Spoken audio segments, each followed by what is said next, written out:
హల్లెలూయా.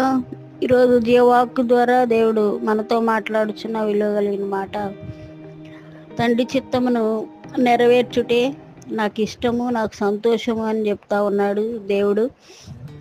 ఆయన చిత్తాన్ని నెరవేర్చడం కోసమే పరిశుద్ధాత్మ ద్వారా జన్మించి ప్రపంచ మానవాళి కోసం యవన రక్తం అంతా ఆఖరి ఒట్టు వరకు దారపోసి నిందలు, శ్రమలు, అవమానాలన్నీ భరించి మరణించి తిరిగి పునరుద్ధానుడుగా జయశాలిగా లేచి సర్వయుగములలో సజీవుడుగా ఉంటున్న దేవుడు సెలవిస్తున్న మాట ఏంటంటే, ఆయన తండ్రి చిత్తాన్ని నెరవేర్చాడు గనుక మనము కూడా తండ్రి చిత్త ప్రకారం నడుచుకోవాలని ఆయన వాక్యం ద్వారా మాట్లాడుతూ ఉన్నాడు.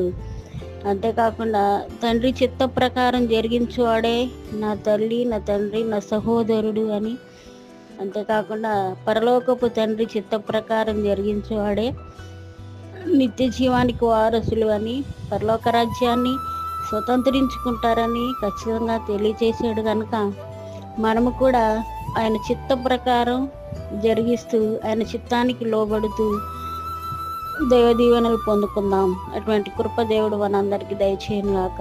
ఆమేన్.